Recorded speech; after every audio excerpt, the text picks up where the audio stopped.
G'day, ZiggyD here. A couple days ago, GGG announced that they would be doing a rebalancing of the internal unique item rarities, so the drop rates of different uniques and the different tiers of uniques that they kind of have. Alongside this announcement came a fair bit of information about how the uniques system works and what the sort of breakdown of these are. So I'll be going through this and talking about some of the implications, but overall I think this is very good news and it's going to mean good things for the game. But we'll get into it a bit more as we go through each of the different points. So the first thing to note is that there are currently 4 tiers of uniques that are internally known as common, uncommon, rare, and super rare. So while we've sort of already hypothesized different theories like this in the past, it's nice to have this sort of thing confirmed that there's these 4 different rarities of uniques. Not all uniques are made equal, and we already kind of knew things like, you know, Shavronne's and Koam's hearts and Voltaxic Rift and stuff like that are much rarer and much harder to get. Already they're gated behind the map system, so you have to get into higher level maps to be able to get them to even drop, but they also have this super rare category on top of that. But then the breakdown for some of the more common uniques, so common, uncommon, and rare uniques, is a bit more interesting. So let's go through each of these different ones. Common uniques are the straightforward uniques, so a lot of stuff that's useful for like leveling characters, and Chris gave the example in his post of something like Shiver Sting. So these can be pretty powerful leveling items, or even okay endgame items, but they're pretty common. They're often not worth much, probably not worth more than a chaos or 2 in a new league for leveling and things like that. Like Shiver Sting might go for like 1 or 2 chaos early on in a league, and eventually is common enough that it ends up being worth almost nothing. But these are the sorts of things that new players will find, or people will find while leveling, and they're kind of fun to find if you can use them on that character. Next up is the uncommon tier of uniques, and these are somewhat more complicated or build-defining uniques like Facebreaker or the 3 Dragons. Now, this is the ones that people will often want to be able to make an interesting sort of build. So if you want to make a Facebreaker build, getting a Facebreaker is a bit of a wall that you have to get behind, that you have to get past, and often this will require making some other form of character, farming until you have enough currency to get one of these uniques, and then purchasing it. The next tier of unique that we have is the rare tier, and these are specialized in endgame uniques that aren't meant to drop often, like Beano's kitchen knife, for example. And then is the super rare category, which is like the really the endgame chase items, so the ones that, you know, you're kind of like hoping one day maybe you'll win the lottery and get, or you're really trying to farm hardcore to try and get things like Shavronne's wrappings, Koam's heart, song, or Chris mentioned in the post jokingly Song of the Sirens, which is the unique fishing rod. But I'm pretty sure that part's a bit of a joke.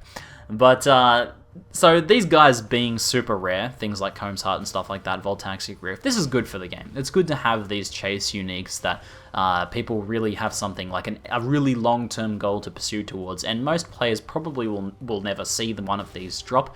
And because they are super rare, that although it's possible a player if really wants to work towards it, it's going to take them a long time to do in terms of like saving up the currency. You'd have to save up many exalts to get something like a Shavronne's, for example. And this is a good thing for the health of the game. However, currently the uniques that fall into the uncommon and rare categories are dropping pretty infrequently enough that it's a bit hard for especially casual players to get in and make the fun builds that they want to make. The Facebreaker is the perfect example of this. This is a unique that represents, you know, a requirement of one of the really fun and popular builds in the game, Facebreaker builds. There's multiple different Facebreaker builds, and often new players will hear about something like Facebreaker builds, and they're like, oh, you can make a character that just punches and explodes stuff? I want to make that! So, these sorts of uniques at the moment, however, are currently a bit too rare, and those sort of casual players, the people that only have a couple hours to play a week, or will only play for a weekend here and there, have a really hard time of actually getting these uniques and making these cool builds, and ultimately become frustrated and leave the game. So, this sort of thing is something that GGG has wanted to review and make a bit more accessible. So, he said at the moment in patch 1.1.3b, most of the uniques that players find are common, and you'll probably, if you've been playing the game for a while, have noticed this. Finding Crown of Thorns and things like that is very common, and you know, you'll find these things all the time, and often they just end up being vendor trash. And honestly, myself, I've been thinking for a while now that although I love a lot of the unique design in Path of Exile, the uniques drop system feels very unrewarding, and most of the time you're finding stuff that's either not useful for you or not worth anything at all, and you just simply vendor it, or hell, sometimes I don't even pick uniques up. If something like a Crown of Thorns drops, I might not even pick it up just out of frustration. So, moving these uncommon and rare uniques back into line a bit more with the common is, you know, an obvious sort of choice here. So here's a few of the goals ZiggyD have laid out. They said they want to improve the chance of finding rarer uniques to achieve the following goals. We want players to find a greater variety of uniques, especially if doing boss runs. We want to see a more availability of interesting uniques for all players. And we want build-defining uniques to become more available than they previously were. They also want the early experience with uniques to be easily understandable, and that uniques are hopefully powerful for your level. Now this point here is pretty important, the easily understandable, and having things like super rare, like having rare build defining items like Beano's kitchen knife drop early on for a player. Of course there's a chance of that always happening, but having that less likely to happen is actually a good thing for the game as well. The Path of Exile doesn't really have a tutorial system, but it's actually pretty cleverly designed in that a way that a lot of the early game is designed is that you slowly are introduced to mechanics just by, you know, sort of naturally more complex items will start dropping as you play the game more, and this is a good thing for that, so I like that they've pointed out that there. And then finally, they don't want to be too disruptive to existing in-game trade value of uniques. Now, I don't think any of the super rare stuff will change based on some of the changes they've highlighted, but I do think that that goal is something they're not going to be able to fully achieve, because I do think that any changes they make to unique drop rate is going to change the existing in-game trade value of uniques. If you make face breakers more common, they're going to get cheaper, and ultimately that's actually a good thing, because while making face breakers more likely to drop for players that want to make face breaker builds, it's also important that those become cheaper for the people that don't get a face breaker build, so they can more quickly buy it. This makes sense to me, and I don't actually see it as a bad thing. So here's what Chris has said the ultimate thing that's going to be happening is, instead of finding so many common uniques, they'll be increasing the chance of finding other rarities. We will be roughly doubling the chance of finding uncommon or rare uniques, doubling, and the chance to find super rare uniques will be increased by roughly 20%.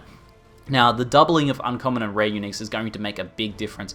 These guys, although somewhat rare, still drop fairly regularly if you play the game a lot, but doubling it means that they're going to obviously drop twice as often. It's pretty simple stuff, but that's a huge buff to the drop rate of all of these build-defining items. So things like face breakers are going to be, you know, there's going to be twice as many face breakers in the economy, which is going to make making these sort of cool and fun builds much more accessible, which I think is a very good thing overall.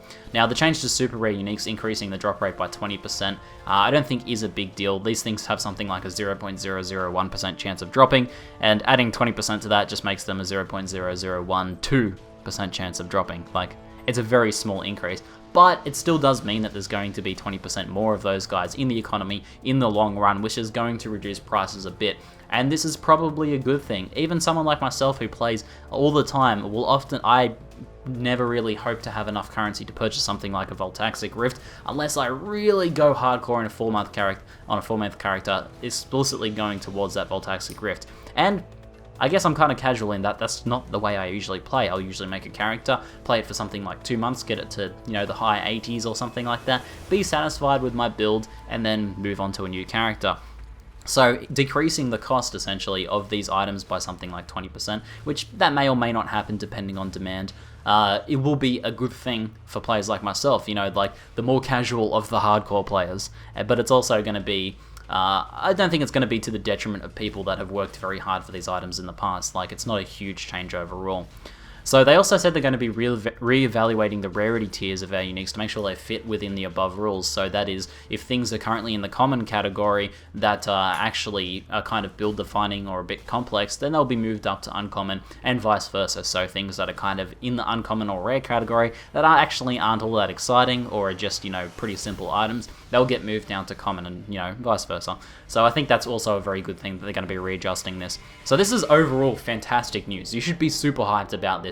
I'm very much looking forward to these changes. I think it's going to have a very positive impact on the experience of playing Path of Exile, and also how satisfying it is to find uniques. Because overall, it means that when uniques drop, there's a better chance that these are going to be more interesting and build-defining uniques, and that although we're not going to be seeing less of the common uniques, in proportion to the uniques we're seeing overall, we're going to be seeing more interesting things dropping. And overall, this is a very good thing. And it's also going to mean it's a bit easier to play those fun builds now without as much time investment. So let me know what your thoughts are in the comments below about these changes. I'm very much looking forward to it myself. Anyway, that's it for now. I'm ZiggyD, and thanks for watching.